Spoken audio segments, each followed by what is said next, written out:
வணக்கம். Norman Vincent பீலோட the positive power of Jesus Christ இந்த புத்தகத்தோட சில முக்கிய பகுதிகளை நாம இன்னைக்கு பார்க்க போறோம். அவரோட எல்லா எழுத்துக்களுக்கும் அடித்தளமா இருக்கிற ஒரு நம்பிக்கையை பத்தி இந்த புத்தகம் பேசுதுன்னு சொல்றாங்க. சோ இன்னைக்கு இதுக்குள்ள இருக்கிற ஆழமான கருத்துக்களை அலசி ஒரு முழுமையான விளக்கத்தை பார்க்கறது தான் நம்ம நோக்கம். ஆமா, இந்த புத்தகத்தை அவர் எழுதுனதுக்கு பின்னாடி ஒரு சுவாரஸ்யமான கதை இருக்கு. உண்மையில ஒரு 3 முக்கிய காரணங்கள் இருந்ததா பீல் சொல்றார். ஓஹோ, 3 காரணங்களா? ஆமா. முதல்ல ஒரு பதிப்பகம் அவர்கிட்ட நீங்க எப்பவுமே சுய முன்னேற்றம் பத்தி எழுதுறீங்க, இந்த முறை முழுக்க முழுக்க உங்க மத நம்பிக்கை மையப்படுத்தி ஒரு புத்தகம் எழுதுங்களேன் அப்படின்னு கேட்டிருக்காங்க. சரி. ரெண்டாவதா, இதுதான் தன்னோட கடைசி புத்தகமா இருக்கலாம்னு பீல் நினைச்சிருக்காரு. அதனால ஒரு கடைசி சாட்சியமா இது இருக்கணும்னு ஆசைப்பட்டிருக்காரு. ஆனா இது எல்லாத்தையும் விட முக்கியமான 3வது காரணம், ஜிம் மெக்காலியன் ஒரு வாசகர் எழுதின ஒரு கடிதம் தான். ஒரு வாசகரோட கடிதமா? அப்படி என்ன அதுல இருந்தது? அந்த வாசகர் ரொம்ப அழகா சொல்லியிருந்தாரு. நீங்க இயேசுவோட கொள்கைகளை பத்தி பேசி நிறைய பேரை கவர்ந்தீங்க, அது ரொம்ப நல்லது.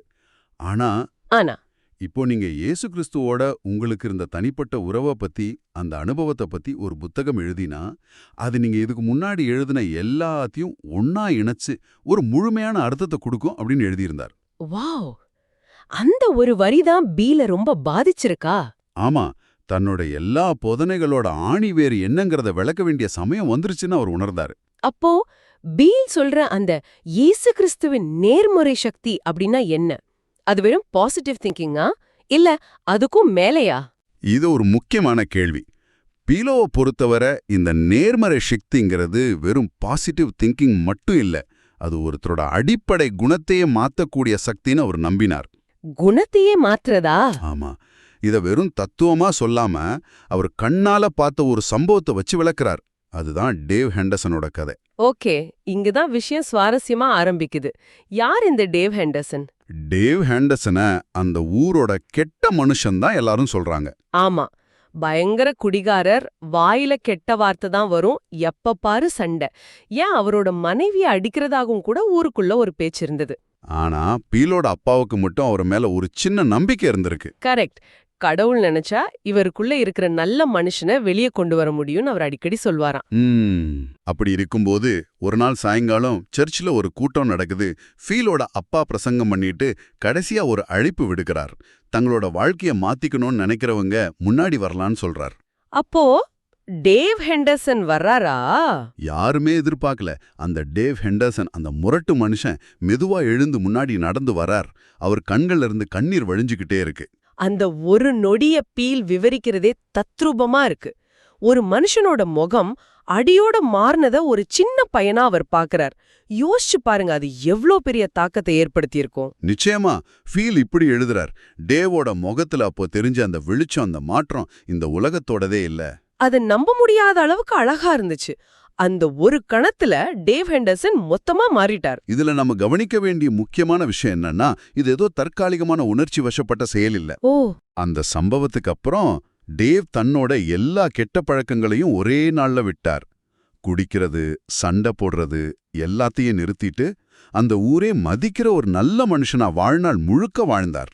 வாழ்நாள் முழுக்கவா? ஆமா, ஃபீல் அவரை கரடுமுருடான அன்பான ஒரு புனிதர் அப்படின்னு சொல்றார். இந்த நிரந்தரமான ஆழமான வாழ்க்கை மாற்றத்தை தான் ஃபீல் நேர்மறை சக்தின்னு குறிப்பிடுறார். இந்த கதை கேட்க பிரமிப்பா இருக்கு.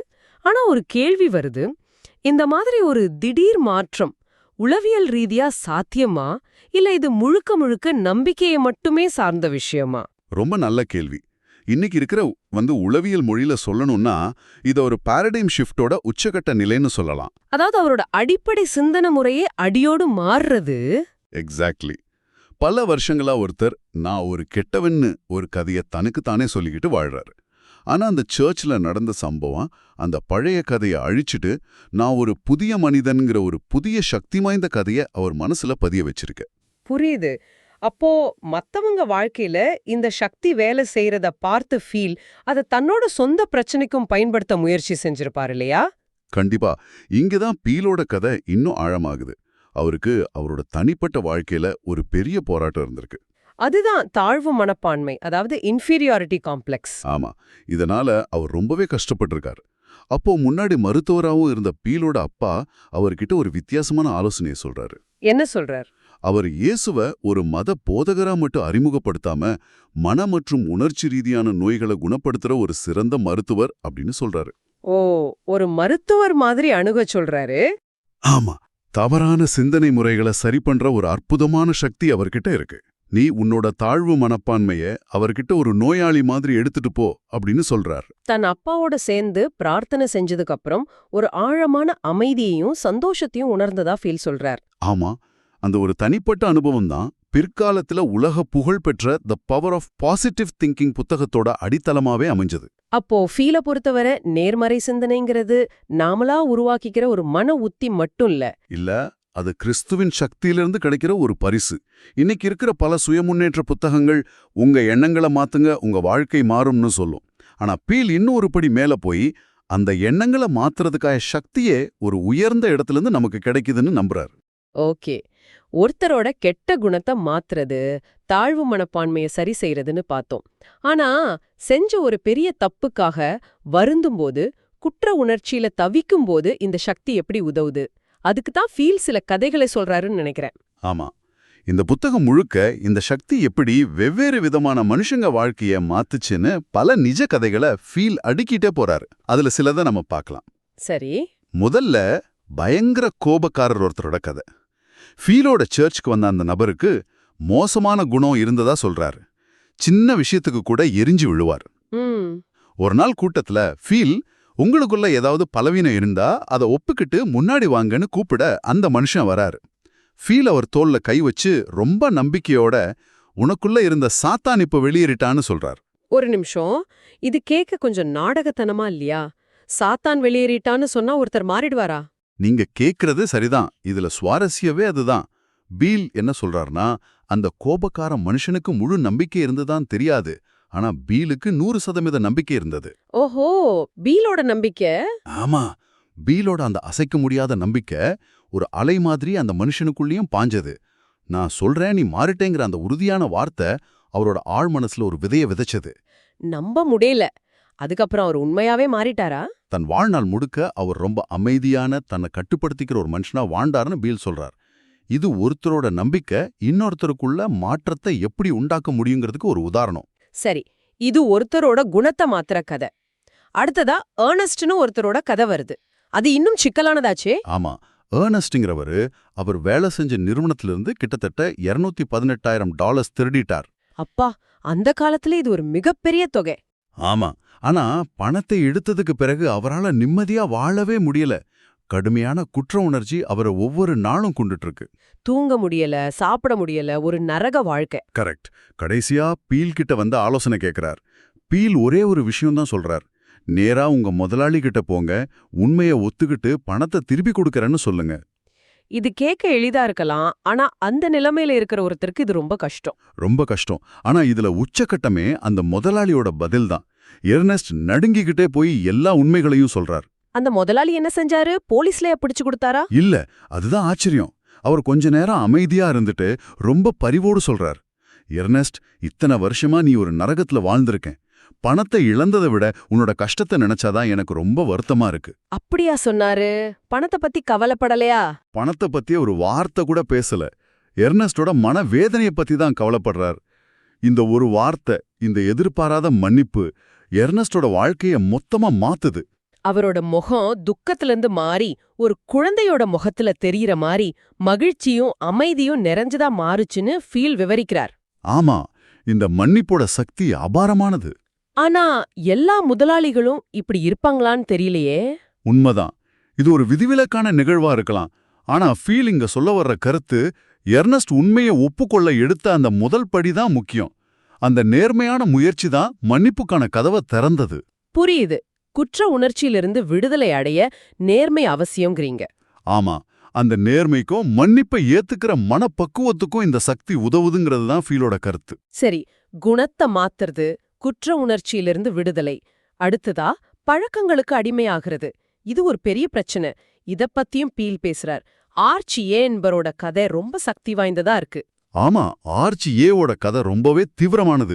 அவர் ஒரு வங்கியில உயர் பதவியில இருந்தவர். ஆனா குடிப்பழக்கத்தால கொஞ்சம் கொஞ்சமா எல்லாத்தையும் இழக்கிறார். வேலை, சேமிப்பு, மரியாதை எல்லாமே போகுது. கடைசியில தங்க இடம் இல்லாம தெருவுக்கு வந்துடுறார். வாழ்க்கையோட அடிமட்டத்துக்கு போனதுக்கு அப்புறம் தான் அவருக்கு ஒரு ஞானோதயம் வருது. என்ன செய்றார்? அவர் தன்னோட சொந்த ஊருக்கு திரும்பி போய் ஒரு சின்ன அறையில தன்னைத்தானே தனிமைப்படுத்திக்கிட்டு பல நாட்களுக்கு பிரார்த்தனை செய்றாரு. என் வாழ்க்கையை இனிமேல் நான் வாழ விரும்பல, இதை நான் உங்ககிட்ட ஒப்படைக்கிறேன்னு சொல்லி கிறிஸ்து கிட்ட சரணடைறார். ஒரு முழுமையான சரணாகதி. ஆமா, அதுதான் திருப்பு முனையா அமையுது. அதுக்கப்புறம் அவர் குடிப்பழக்கத்திலிருந்து முழுமையா விடுபடுறார். மறுபடியும் வங்கித்துறையில ஒரு சின்ன வேலையில சேர்ந்து படிப்படியா முன்னேறி ஒரு மரியாதைக்குரிய நிலைக்கு வர்றார். இந்த கதையோட இன்னொரு ஆச்சரியமான பகுதி, பிற்காலத்துல அவருக்கு புற்றுநோய் வந்தது. ஆமா, அப்போ எல்லாரும் அவர் உடைஞ்சு போயிடுவாருன்னு நினைச்சாங்க. ஆனா அவர் ரொம்ப அமைதியா சொன்னாராம், குடிப்பழக்கம்ங்கிற கொடிய நோயை ஜெயிக்க கடவுள் எனக்கு உதவி செஞ்சார். அவர் முன்னாடி இந்த புற்றுநோயெல்லாம் ஒண்ணுமே இல்ல, இதையும் அவர் குணப்படுத்துவார், அதே நம்பிக்கையோட அதையும் ஜெயிச்சார்னு ஃபீல் எழுதுறார். இது நம்மள ஒரு முக்கியமான கேள்விக்கு கொண்டு வருது. ஒரு முறை ஒரு பெரிய பிரச்சனையிலிருந்து இந்த சக்தியை உணர்ந்து வெளியே வந்த பிறகு அந்த அனுபவம் வாழ்க்கையோட மற்ற சவால்களை எதிர்கொள்ள எப்படி உதவுது? ஒரு ரெஃபரன்ஸ் பாயிண்ட் மாதிரி ஆயிடுது இல்லையா? கரெக்டா சொன்னீங்க. அவ்வளோ பெரிய பிரச்சனையை தாண்டிட்டோம், இது அதுக்கு முன்னாடி ஒண்ணுமே இல்லைங்கிற ஒரு மன தைரியத்தை அந்த முதல் வெற்றி அவருக்கு கொடுக்குது. இது ஒரு விதமான ஸ்பிரிச்சுவல் ரெசிலியன்ஸ் அல்லது ஆன்மீக மன உறுதின்னு சொல்லலாம். அப்போ இந்த எல்லா கதைகளையும் ஒன்னா சேர்த்து பார்த்தா ஃபேல் சொல்ல வர மையக் கருத்து என்ன? நாம் இன்னைக்கு பார்த்த கதைகள் மூலமா நார்மன் வின்சென்ட் பீல் சொல்ல வர்ற கருத்து ரொம்ப தெளிவா புரியுது. வாழ்க்கையே புரட்டி போடுற ஒரு சக்தி, தாழ்வு மனப்பான்மை மாதிரி தனிப்பட்ட போராட்டங்களை ஜெயிக்கிற ஒரு வழி, கோபம், திருட்டு, குடிப்பழக்க மாதிரி ரொம்ப ஆழமான பிரச்சனைகள்ல இருந்து ஒருத்தர் வெளியே கொண்டு வர்ற ஒரு துணை. இது எல்லாத்தையும் உள்ளடக்கியதுதான் அவர் சொல்ற இயேசு கிறிஸ்துவின் நேர்மறை சக்தி. நிச்சயமா, பீல பொறுத்தவரை இது வெறும் இறையியல் தத்துவம் கிடையாது. இது ஒரு நடைமுறை சக்தி, ஒரு மனுஷனோட குணத்தை மாத்திர, மன போராட்டங்களை குணப்படுத்துற ஒரு உண்மையான வலிமை. அவரோட புகழ்பெற்ற பாசிட்டிவ் திங்கிங் உட்பட மத்த எல்லா போதனைகளுக்கும் இதுதான் அடித்தளம். இதுதான் நாம தேடின அந்த முழுமையான விளக்கம். ஆமா, வெறும் எண்ணங்களை மாற்றுவது மட்டுமல்ல, அந்த எண்ணங்களை மாற்றும் சக்தியின் மூலத்தோடு இணைவதுதான் உண்மையான மாற்றம் என்பதுதான் பீலின் இறுதிவாதம். இறுதியா உங்க சிந்தனைக்கு ஒரு கேள்வி. பீல் விவரிக்கிற இந்த கதைகள்ல வாழ்க்கை மாற்றங்கிறது பெரும்பாலும் ஒரு நொடியில ஒரு அற்புதம் மாதிரி திடீர்னு நடக்குது. டேவ் ஹெண்டர்சன் ஒரே கணத்துல மாறுறார். ஆனா நம்மளோட நிஜ வாழ்க்கையும் சுத்தி இருக்கிற உலகத்தையும் யோசிச்சு பாருங்க. ஒரு மனுஷன் உண்மையா மாறுறதுன்னு என்ன? அது எப்போதுமே இந்த கதைகள்ல வர்ற மாதிரி ஒரு திடீர் நிகழ்வாதான் இருக்கணுமா, இல்ல அது பல வருடங்கள் எடுக்கிற மெதுவான படிப்படியான ஒரு செயலா? ஒருவேளை அந்த மெதுவான பல வருட போராட்டத்துக்கு பிறகுதான் அந்த ஒரு நொடி மாற்றம் சாத்தியமாகுதா? அந்த மாற்றத்துல நம்பிக்கையோட பங்கு என்ன? யோசிச்சு பாருங்க.